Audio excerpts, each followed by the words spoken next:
الحمد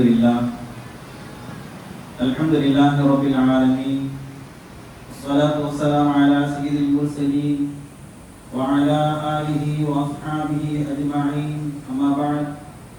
قال الله تعالى في القرآن العظيم وفي القرآن المجيد: أعوذ بالله من الشيطان الرجيم، بسم الله الرحمن الرحيم: وإن تعدوا نعمة الله لا تحصوها إن الإنسان لظلوم كفار. سورة الله العلي العظيم. புகழனைத்தும் ஏகொருவனாகிய அல்லாஹ்வுக்கே உண்டாகட்டுமாக. கண்மணி நாயகம் ஸல்லல்லாஹு அலைஹி வஸல்லம் அவர்கள் மீதும் அவர்களின் அடிச்சுவற்றை நழுவாது பின்பற்றி வந்த சத்திய சஹாபாக்கள், தாபிஈன்கள், தபஅ தாபிஈன்கள், குறிப்பாக நம் மீதும் நம் குடும்பத்தின் மீதும் அல்லாஹ்வுடைய கிருபை என்றென்றும் நிலவட்டுமாக. கணிதத்திற்கும் பெருமதிக்கும் குறித்தான அல்லாஹ்வின் நல்லடியார்களே, அல்லாஹ்வுடைய பெரிய கிருபையினாலே ரபீஉல் அவ்வல் மாதத்தில் நாம் 10வது இரவிலே நாம் அமர்ந்திருக்கின்றோம். அல்ஹம்துலில்லாஹ்.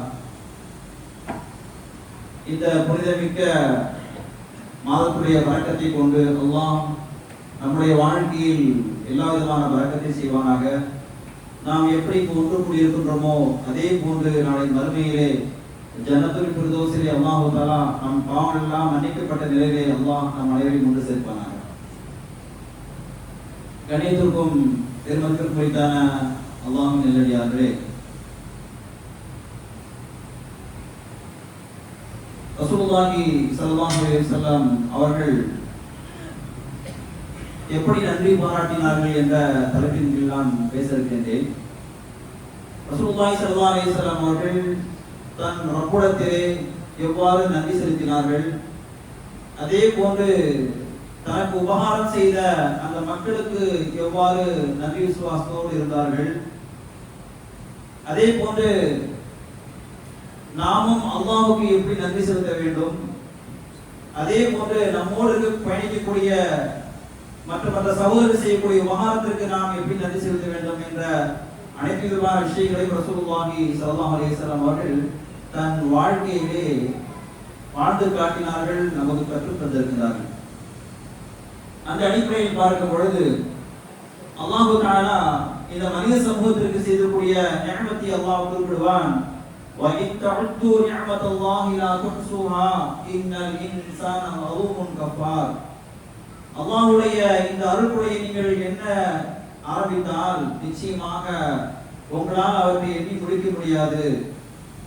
ஆனால் நிச்சயமாக மனிதன் நன்றியுள்ளவனாக இருக்கிறான், அநியாயக்காரனாக இருக்கிறான் என்பதாக அல்லாஹ் தஆலா தனது திருமறையில் குறிப்பிடுகின்றார். கண்ணியமிக்கவர்களே, யோசித்து பார்க்க வேண்டும். அல்லாஹ் தஆலா இந்த உலகத்தில் நமக்கு எவ்வளவு வசதி வாய்ப்புகளை தந்திருக்கின்றான். நிம்மதியாக அல்லாஹ் தஆலா வாழ்வதற்குண்டான எல்லா விதமான உணவு, உடைகள், வாழிருப்பிடம், நடமாடக்கூடிய அளவுக்கு உடல் ஆரோக்கியம், மூச்சுடக்கூடிய காற்று எல்லாத்தையும் அல்லாஹ் தந்திருக்கின்றான். இப்படி இருக்கக்கூடிய நேரத்தில் நாம் அல்லாஹ்வுக்கு எப்படி நன்றியோடு வாழ வேண்டும் என்பதை தான் ரசூலுல்லாஹி ஸல்லல்லாஹு அலைஹி வஸல்லம் சொல்லி காட்டினார். கண்ணியமிக்கவர்களே, யோசித்து பார்க்க வேண்டும். உலகத்துடைய வெளிச்சூழலை நாம் பார்ப்பதை விட நம்மை நாம் சிந்தித்தாலே நாம் அல்லாஹ்வுக்கு எவ்வளவு நன்றி செய்ய வேண்டும், நாம் எவ்வளவு நன்றி கெட்டவராக இருக்கிறோம் என்பது புரிந்து கொள்ள முடியும். அல்லாஹ் சொல்வான், வஃபி அன்ஃபுசிக்கும் அஃபலா துப்சிரூன். உங்களுடைய நஃப்ஸை நீங்கள் சிந்தித்து பார்க்க வேண்டாமா என்று அல்லாஹ் கேட்பான். நாம் கொடுத்த இந்த நிஅமத்தை நீங்கள் சிந்திப்பதற்கிறதே முதலிலே உங்கள் உடம்பிலிருந்து ஆரம்பியுங்கள். உங்களை நீங்கள் சிந்தித்தால் நாம் எந்த அளவுக்கு நிஅமத் செய்திருக்கிறோம் என்பதற்கு நீங்கள் எந்த அளவுக்கு நன்றி செய்திருக்கிறீர்கள் என்பதையும் அல்லாஹ் தஆலா சொல்லி காட்டுவான். அஃபலா வஃபி அன்ஃபுசிக்கும் அஃபலா துப்சிரூன். நீங்கள் உங்களுடைய நஃப்ஸை நீங்கள் சிந்தித்து பாருங்கள், உங்களுடைய உடல் அமைப்பை சிந்தித்து பாருங்கள், நான் யார் என்பதை நீங்கள் அறிந்து கொள்வீர்கள் என்பதை அல்லாஹ் தஆலா குறிப்பிட்டு காட்டுகிறார். யோசித்து பாருங்கள், அல்லாஹ் கொடுத்திருக்கக்கூடிய இந்த உடல் எவ்வளவு பெரிய நிஅமத்து தெரியுமா? நாம் இரவிலே சாப்பிடுகிறோம், எல்லா விதமான உணவுகளையும் சாப்பிடுகின்றோம். ஆனால் காலையில் நாம் போகக்கூடிய அந்த மலஜலம் கழிக்கக்கூடிய நேரத்திலே மிக ஆரோக்கியமாக கழிக்கிறோம் அல்லவா? இது எவ்வளவு பெரிய நிஅமத். யோசித்து பாருங்கள். நாம் நினைக்கின்றோம் சிறுநீர் கழிப்பது அசிங்கம் என்றுதான் நினைக்கின்றோம். புரிந்து கொள்ளுங்கள், சிறுநீர் போகவில்லை என்று சொன்னால் அசிங்கம்.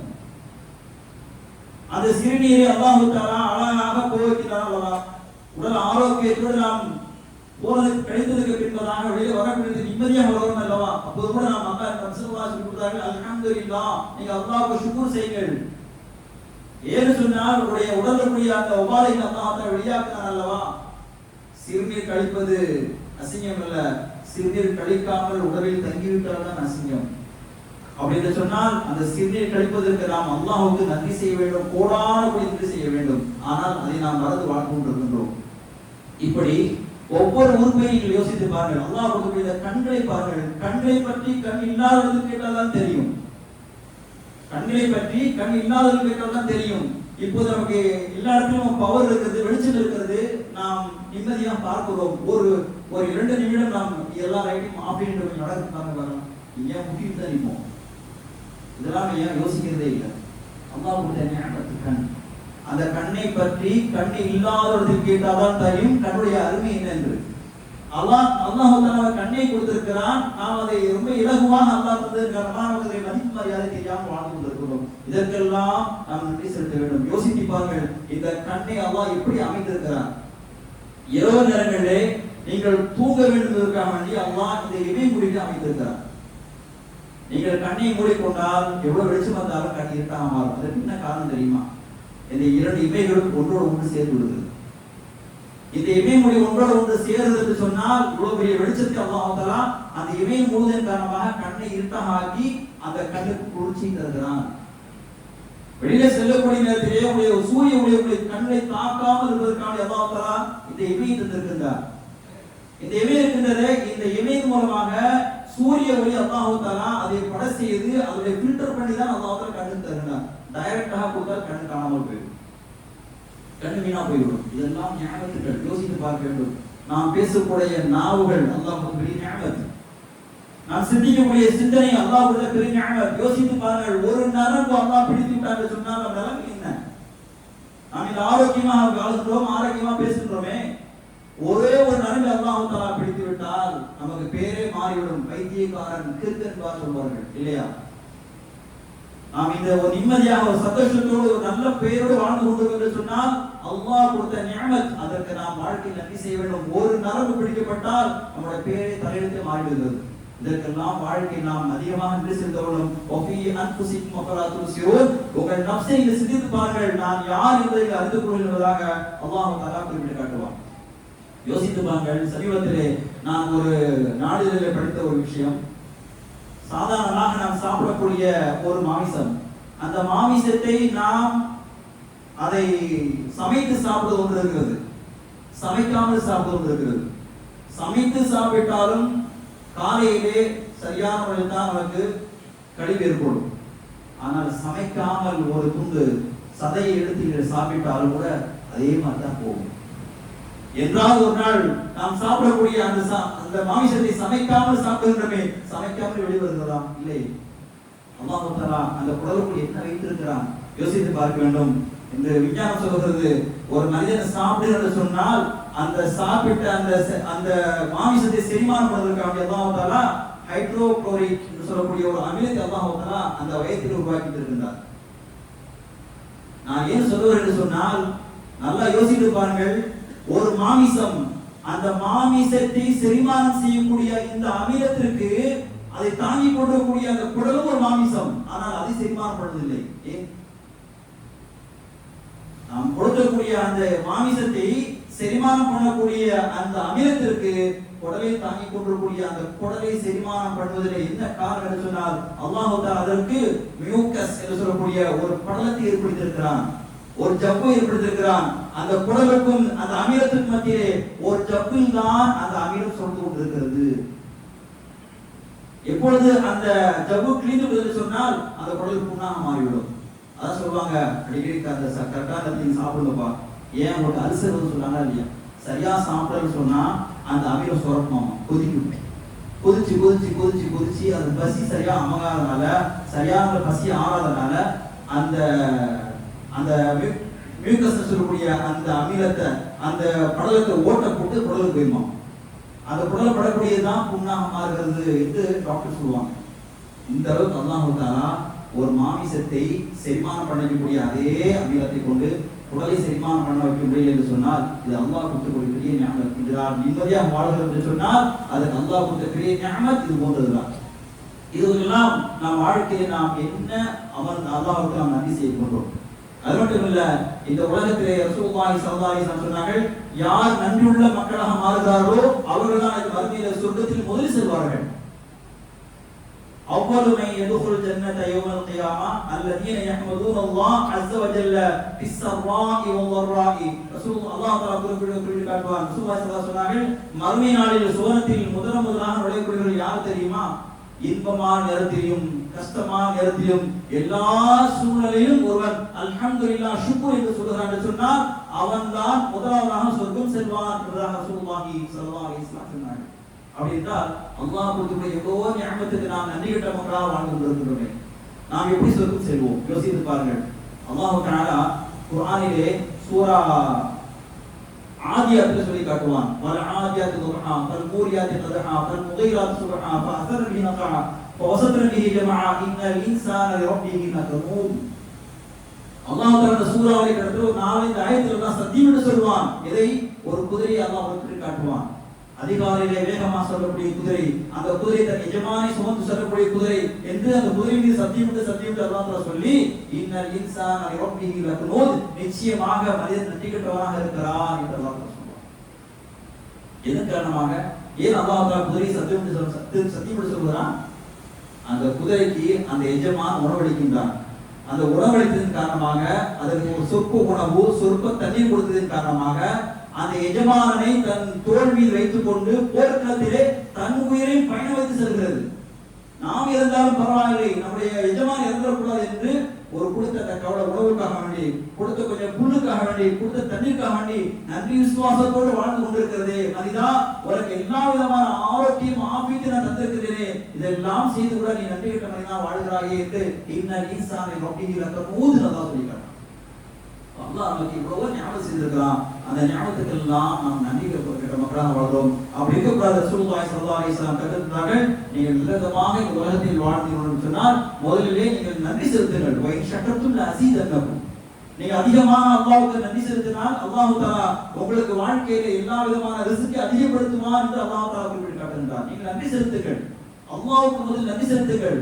வாழக்கூடிய காலகட்டத்திலே நம்மளை விட பெரியவர்களை பார்க்க கூடாது, அதாவது நம்மளை விட வசதி வாய்ப்புள்ள மக்களை பார்க்க கூடாது. அல்லாஹ் எதை கொடுத்திருக்கிறாரோ அதை மனவோடு ஒப்பிக்கொள்ளும் என்று சொன்னால், அதை ஏற்றுக்கொள்ளும் என்று சொன்னால் அந்த வாழ்க்கையில அல்லாஹ் பரக்கத் செய்கின்றார்.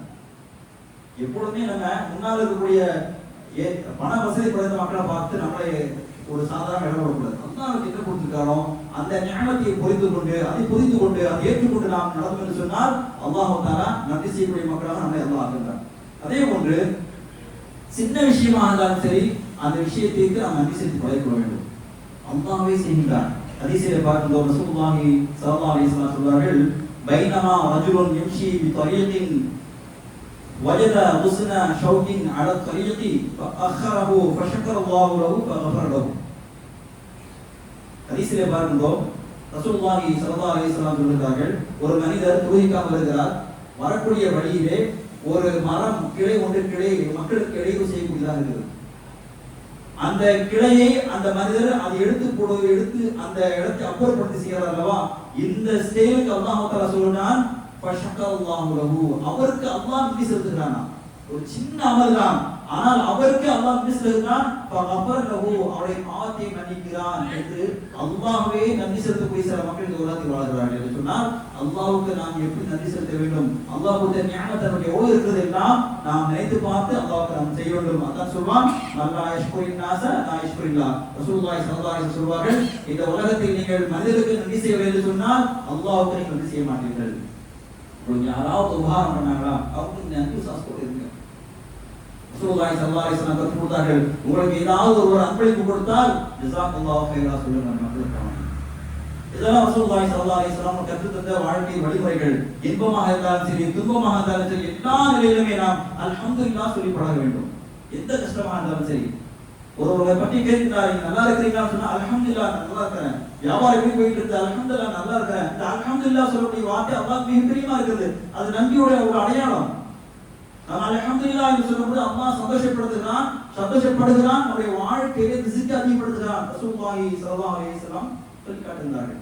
ரசூலுல்லாஹி ஸல்லல்லாஹு அலைஹி வஸல்லம் சொல்வது மட்டுமல்ல, எந்த அளவுக்கு தன் ரப்புக்கு நன்றியோடு இருந்தார் என்பதை நாம் பார்க்கிறோம். ஹதீஸிலே ஆயிஷா ரலியல்லாஹு அன்ஹா அறிவிக்கிறார்கள், ரசூலுல்லாஹி ஸல்லல்லாஹு அலைஹி வஸல்லம் இரவு நேரத்தில் தொழுவார்கள், காலெல்லாம் வீங்கி விடுமாம். கேட்பார்கள், யா ரசூலல்லாஹ், நீங்கள் தான் முன்பின் பாவங்கள் மன்னிக்கப்பட்டவர் மனிதராட்சி நபியாச்சே, நீங்க எதற்காக நீங்கள் இரவு முழுக்க நின்று வணங்குறீங்க? ரசூலுல்லாஹி ஸல்லல்லாஹு அலைஹி வஸல்லம் அப்துல் ஷக்கூர், நான் நன்றியோடு அடியானா மாறக்கூடாதா, என்னுடைய ரப்புக்கு நான் நன்றியோடு அடியானா இருக்கக்கூடாதா என்று சொல்வார்கள். ரசூலுல்லாஹி ஸல்லல்லாஹு அலைஹி வஸல்லம் தன் வாழ்க்கையிலேயே இது காட்டினார்கள். அது மட்டுமல்ல, சாப்பிட்டு முடித்ததற்கு பின்பு கூட ரசூலுல்லாஹி ஸல்லல்லாஹு அலைஹி வஸல்லம் துஆ செய்வார்கள், யா அல்லாஹ், எங்களுக்கு உணவளித்து எங்களை முஸ்லிமா ஆக்கிய அல்லாஹ்வுக்கே எல்லா புகழையும் என்று துஆ செய்வார்கள். அதே போன்று தூங்கி எழுந்ததற்கு பின்பு கூட அல்ஹம்துலில்லாஹ் அல்லதி அஹ்யானா பஅதமா அமாதனா இலைஹி நுஷூர் என்பதாக ரசூலுல்லாஹி ஸல்லல்லாஹு அலைஹி வஸல்லம் தூங்கி எழுந்ததற்கு பின்பு கூட எங்களை மரணித்த பின் உயிர்ப்பித்த அல்லாஹ்வுக்கே எல்லா புகழையும் என்று ரசூலுல்லாஹி ஸல்லல்லாஹு அலைஹி வஸல்லம் சொல்வார். இது போன்று எல்லா நிலையிலுமே நாம் அல்லாஹ்வுக்கு நன்றி செய்யக்கூடிய மக்களாக இருந்தோம் என்று சொன்னால் கண்டிப்பாக எல்லா சூழலையும் அல்லாஹ் நமக்கு உதவி செய்வார். ரசூலுல்லாஹி ஸல்லல்லாஹு அலைஹி வஸல்லம் எல்லா விதத்திலும் சரி, கஷ்டமாக இருந்தாலும் சரி, சந்தோஷமாக இருந்தாலும் சரி, அல்ஹம்துலில்லாஹி அலா குல்லி ஹால் என்று சொல்வார். நம்முடைய வேலை அப்படித்தான் இருக்க வேண்டும். எவ்வளவு சிரமம் எவ்வளவு கஷ்டம் வந்தாலும் சரி, நாம் ஒரே வார்த்தை அல்ஹம்துலில்லாஹ் என்று சொன்னால் அந்த கஷ்டத்தை அல்லாஹ் தஆலா நீக்கி வைக்கிறான் என்பதை தான் நம்ம ஹதீஸின் மூலம் பார்க்கிறோம். கண்ணியமிக்கவர்களே, இது போன்று வாழ்க்கையிலே நாம் எப்பொழுதுமே நாம் சில விஷயங்களை மறக்கக்கூடாது இருக்குது. எது சொன்னால் மற்றவர்களுக்கு நாம் என்ன உபகாரம் செய்தோம் என்பதை, அந்த உதவியும் நாம் என்ன செய்யக்கூடாது, என்னைக்குமே மனசு வச்சுக்கூடாது. அதே போன்று மற்றவர்களுக்கு நமக்கு என்ன ஒரு அநீதம் செய்தார்களோ அதை நாம் மறந்துடும். வாழ்க்கையில் நம்ம உபகாரம் செஞ்சிருக்கிறோம், நன்மை செஞ்சிருக்கோம் சொன்னா அதை மனசு வைக்கக்கூடாது. சரி, அது நம்ம செஞ்சுட்டோம், அவ்வளவுதான், அதுல எதிர்பார்த்து இருக்கக்கூடாது. அதே போன்று மற்றவர்கள் நமக்கு ஏதாவது அநீதம் செஞ்சுட்டாங்கன்னா அந்த வாழ்க்கையில மறந்துடணும். அப்படி மறந்துன்னு சொன்னா கண்டிப்பாக நம்முடைய வாழ்க்கையில் அல்லாஹ் தஆலா எல்லா விதமான பரக்கத்து செய்வான் என்று நாம் பார்க்க முடியுது. இதற்கு ஒரு சின்ன ஒரு உதாரணம் சொல்லலாம். பாலைவனத்திலே 2 நண்பர்கள் பயணிக்கின்றார்கள். அப்படி பயணிக்கக்கூடிய நேரத்திலே 2 நண்பர்கள் பேசிக்கிட்டே போறாங்க. பேசிட்டே போகும்போது கொஞ்சம் பேச்சுவார்த்தை முத்திருச்சு. முத்துனா ஓங்கி ஒருத்தர் செஞ்சா தன்னுடைய நண்பர் அடிச்சிட்டார். அடிச்சோன்னா வலி தாங்க முடியாம என்னோட நேரம் போய் பக்கத்துல உட்கார்ந்து ஒரு மணல்ல ஒரு இதை எடுத்து எழுதுறாரு, ஒரு குச்சி எடுத்து எழுதுறாரு, என் உயிர் நண்பன் என்னை அழுத்தி விட்டான். அப்படி அழைத்து போறாங்க. போகும்போது கொஞ்சம் அழைக்கிற நாமளும் வந்துட்டாங்க, பேசிட்டே போறாங்க. பேசிட்டே போது கொஞ்சம் தூரத்துல தண்ணீர் கூடிய இடம் தெரிஞ்சோம்னா தண்ணீர் குடிக்கலாம்னு சொல்லி இறங்கி தண்ணி குடிக்கிறதுக்கான போறாங்க. அந்த இடம் இந்த மணல் உள்ள இருக்கக்கூடிய மணல் கொஞ்சம் தண்ணியோட சேர்ந்து கிடக்கூடிய அந்த சகதிக்குள்ள இறங்குறாங்க. இறங்கும் போது யார் அடி வாங்கினாரோ அவர் உள்ள மாட்டிட்டார். உள்ள மாட்டி தண்ணி அந்த மண்ணு உள்ள இழுக்குது அவரை. ஆனால் யார் அடித்தானோ அவர் என்ன செய்யறான், அவரை கை பிடிச்சி வெளியே தூக்கி விட்டுறாரு, காப்பாற்றி விட்டுறாரு. உடனே இப்ப என்ன செய்யறாரு, பக்கத்துல கூடிய அந்த பாறையில ஒரு கல்ல கூடியது எழுதுறாரு, என் உயிர் நண்பனை காப்பாற்றி விட்டான். அப்போ அவர் கேட்டாரு, என்னப்பா அவன் நாங்க அடிச்சேன் எவ்வளவு எழுதுனேன், இங்கே போனதுக்கு காப்பாற்றுக்கிறது எழுதுனீங்க அப்படின் போது அவர் சொன்ன வார்த்தை அதிகமா, நீ என்னை அடித்தாய், நீ அவர்கள் அநீதம் செய்திருக்கிறாய், அதை நான் மண்ணில் எழுதுறேன் என்று சொன்னால் அது அழிந்து விடும். ஒரு காற்று எடுத்தால் மண் அழிந்து விடும். ஆனால் நீ எனக்கு உபகாரம் செய்திருக்கிறாய், அந்த உபகாரம் மறக்கக்கூடாது என்பதற்காகத்தான் நான் கல்வெட்டாக எழுதி வைத்திருக்கிறேன், என் மனதில் நான் அதை பதிவு வைத்திருக்கிறேன். என்னுடைய வாழ்க்கையில் நான் எப்பவும் உனக்கு உதவியாக இருப்பேன், நீ செய்த உதவிக்கு நான் நன்றி ஒழுக்கமுள்ள மக்களாக வாழ்வே என்று வந்தார். சொன்னார், இப்படித்தான் நம்முடைய வாழ்க்கை இருக்க வேண்டும். யாராவது நமக்கு உதவி செய்தால் அந்த உதவிக்கு நாம் நன்றியுடன் பட்டிருக்க வேண்டும், அவர் நன்றி செய்ய வேண்டும். யாராவது நமக்கு ஒரு ஐது செய்தால் வாழ்க்கையில் மறந்துவிட வேண்டும், அல்லாஹ் அவனை மதித்து கொள்ள வேண்டும். இப்படி செய்து என்று சொன்னால் நம்முடைய வாழ்க்கையில இல்லாதமான வர்க்கத்தை ஏற்கவே தான் ரசூலுல்லாஹி ஸல்லல்லாஹு அலைஹி வஸல்லம் சொல்லி காட்டினார்கள். அது மட்டுமல்ல, ரசூலுல்லாஹி ஸல்லல்லாஹு அலைஹி வஸல்லம் தன் குடும்பத்தோடு வாழக்கூடிய காலத்திலே எவ்வளவு நன்றி விசுவாசத்தோடு வாழ்ந்தார் என்பதை பார்க்கிறோம். ஹதீஜா ரலியல்லாஹு தஆலா அன்ஹா அவர்கள் இஸ்லாத்துக்கு அவன் எல்லா விதமான உதவி செய்தார்கள். ஆனால் மரணத்திற்கு கூட ரசூலுல்லாஹி ஸல்லல்லாஹு அலைஹி வஸல்லம் தோழிகள் ஹதீஜா ரலியல்லாஹு தஆலா தோழிகள் கதவை தட்டினா எந்திரிச்சு வேகமா ஓடுவாங்க. ஓடி போய் அவங்க ஏதாவது உதவி செய்வாங்க. அது மட்டும் இல்ல, வீடுல ஏதாவது ஆள் இருக்கான்னு சொன்னா அதை கையில கொண்டு கொடுப்பாங்களாமா. எதுக்காக வேண்டி, ஹதீஜா ரலியல்லாஹு தஆலா அவர் செய்த அந்த உதவிக்கு அவருடைய நண்பர்களுக்கு ஒரு ரசூலுல்லாஹி ஸல்லல்லாஹு அலைஹி வஸல்லம் வாழ்ந்தார்கள். அது மட்டும் இல்ல, ரசூலுல்லாஹி ஸல்லல்லாஹு அலைஹி வஸல்லம் அன்சாரி தோழர்கள் எந்த அளவுக்கு உதவி செஞ்சாங்க, ஹிஜ்ரத் செஞ்சு வந்ததுக்கு பின்னால அந்த தோழர்களுக்கு எல்லாம், ஹிஜ்ரத் செஞ்ச மக்களுக்கு எல்லாம் அவ்வளவு உதவி செஞ்சாங்க. எந்த அளவுக்கு சொன்னா முஹாஜிர்கள் கவலைப்பட்டாங்க, யார சொல்லலாம், இவர்கள் செய்யக்கூடிய இந்த உதவி பார்த்தாலே இது ரொம்ப பயமா இருக்குது, எந்த உதவி சொன்னா சொத்தை அப்படி பாதியை பிரிச்சு கொடுத்தாங்க. வீடு இருக்கா வீட பாதியை பிரிச்சு கொடுத்தாங்க. தோட்டம் இருக்கா தோட்டத்தை பாதியை எடுத்து சொன்னாங்க. அது மட்டும் இல்ல, மனையை கூட பிரிச்சு கொடுத்தாங்க.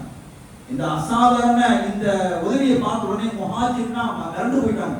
சொன்னாங்க, யாரும் சொல்லுவா இவங்க செய்யக்கூடிய உதவியெல்லாம் பார்த்தா மறுமையில எங்களுக்கு இந்த ஹிஜ்ரத் செஞ்ச நன்மையும் நாளைக்கு மறுமையில ஒன்றில்லாம போயிருமோ நான் பயப்படுறோமே சொன்னாங்க. அந்த அளவுக்கு மதீனா வாசிகள் மக்களுக்கு ஹிஜ்ரத் செஞ்ச அந்த மக்களுக்கு உதவி செஞ்சாங்க. ஒரு காலம் வந்து அந்த நேரத்தில் ரசூலுல்லாஹி ஸல்லல்லாஹு அலைஹி வஸல்லம் எந்த அளவுக்கு அந்த மக்களுக்கு நன்றியோடு வாழ்ந்தாங்க என்று பார்க்கின்றோம். யுத்தம், அந்த யுத்தத்திலே அந்த கிடைக்கக்கூடிய அந்த பொருட்கள் எல்லாம் ரசூலுல்லாஹி ஸல்லல்லாஹு அலைஹி வஸல்லம் முஹாஜிர் மட்டும் கொடுக்குறாங்க. அப்போ அன்சாரி தோழர்களுக்கு கொஞ்சம் கவலை வந்துச்சு. அப்போ போரோட மும்பரமா இருந்திருக்கணும், போர்ல அந்த வானுடைய ரத்த கரையோட இதாகல. ஆனா முஹாஜிர்களுக்கு என்ன கொடுக்குறாங்க ரசூலுல்லாஹி ஸல்லல்லாஹு அலைஹி வஸல்லம் அப்படின்னு சொல்லி கொஞ்சம் கவலை வந்துச்சு. இது ஒரு சஹாபி வந்து ரசூலோட கேட்டு செஞ்சாங்க. அப்ப ரசூலோட கேட்டாங்க, ரசூல் ஸல்லல்லாஹு கேட்டாங்க, உங்க நிலைமை என்ன? ஒருத்தன், யா ரசூலுல்லாஹ் நான் மதீனாவாசி தானே, நான் எனக்கு லைட்டா கொஞ்சம் கவலை இருக்குன்னு சொன்னாங்க. உடனே ரசூலுல்லாஹி ஸல்லல்லாஹு அலைஹி வஸல்லம் எல்லாம் பள்ளிக்குவாங்க சொன்னாங்க. மதீனாவாசி மட்டும் அழைத்தாங்க.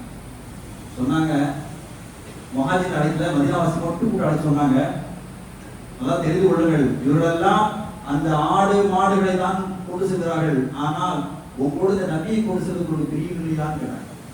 நான் உங்களோட எல்லாம் இருக்கிறேன். மக்கள் எல்லாம் ஒரு பாதையில் சென்றால் நீங்கள் அன்சாரிகள் எங்க செல்கின்றோம் அந்த பாதையில் தான் நான் செல்வேன். இந்த நபி உங்களோட இருக்கிறது உங்களுக்கு பிரியவில்லையா என்று சொன்னார்கள். அத்தனை சஹாபாக்களும் தாடி அனைவருக்கும் அழுதார்கள். யார் சொல்றாங்க, நம்பி விழுந்திருக்கிறார். இந்த அளவுக்கு ரசூலுல்லாஹி ஸல்லல்லாஹு அலைஹி வஸல்லம் மதீனாவுடைய மக்களுக்கு அவ்வளவு விசுவாசம் இருந்தார்கள். கடைசி வரைக்கும் அந்த மக்களோடு தான் வாழ்ந்தார்கள். கடைசி அங்கதான் மறைத்தார்கள்.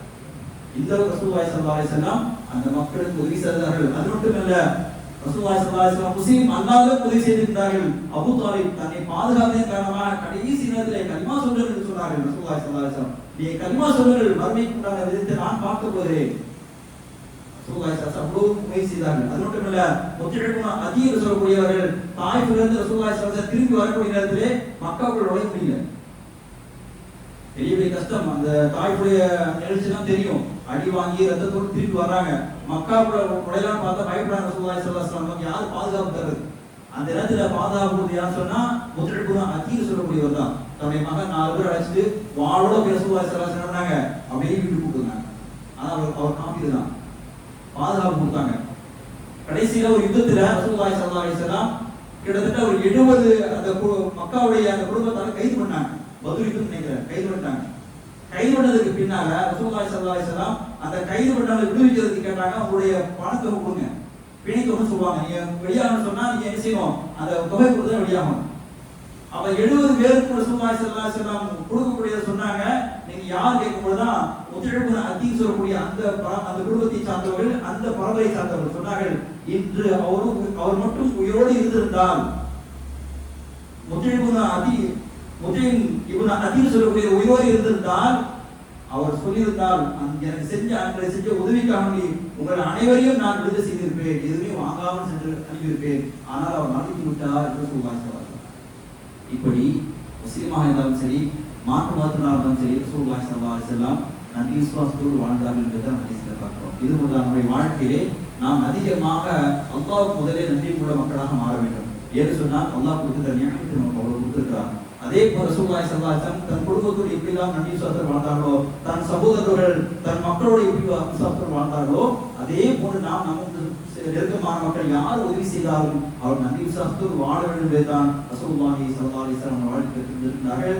நாம் இந்த உலகத்தில் வாழக்கூடிய நேரத்திலே அல்லாஹ்வுக்கு நன்றியுள்ள மக்களாகவும் அதே போன்று மனிதர்களுக்கு நன்றியுள்ள மக்களாகவும் வாழக்கூடிய தௌஃபீக் அல்லாஹ் நம் அனைவருக்கும் தருவானாக.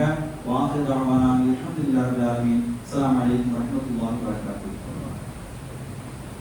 ஸல்லல்லாஹு அலா முஹம்மத் ஸல்லல்லாஹு அலைஹி வஸல்லம். ஸல்லல்லாஹு அலா முஹம்மத் ஸல்லல்லாஹு அலைஹி வஸல்லம்.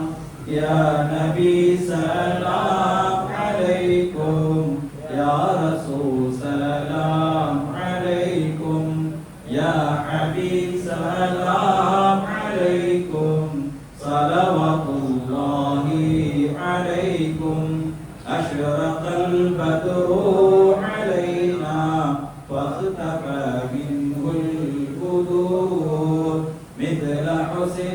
ما رمينا قط يا وجه السرور أنت شمس أنت بدر أنت نور فوق نور أنت إكسير وغالي أنت مصباح الصدور يا حبيبي يا محمد يا عروس الخافقين يا مؤيد يا ممجد يا إمام القبلتين من رأى وجهك يسعد يا كريم الوالدين حوضك صافي المبرد وردنا يوم النشور أنت غفار الخطايا والذنوب الموبقات أنت ستار المساوي ومقيل الحسرات يا ولي الحسنات يا رفيع الدرجات كفروا عني ذنوبي واعفني عن سيئات عالم سر وأخفى مستجيب الدعوات رب ارحمنا جميعا بجميع الصالحات لا إله إلا الله لا إله إلا الله لا إله إلا الله محمد رسول الله صلى الله على محمد صلى الله عليه وسلم صلى الله على محمد صلى الله عليه وسلم صلى الله على محمد يا ربي صل على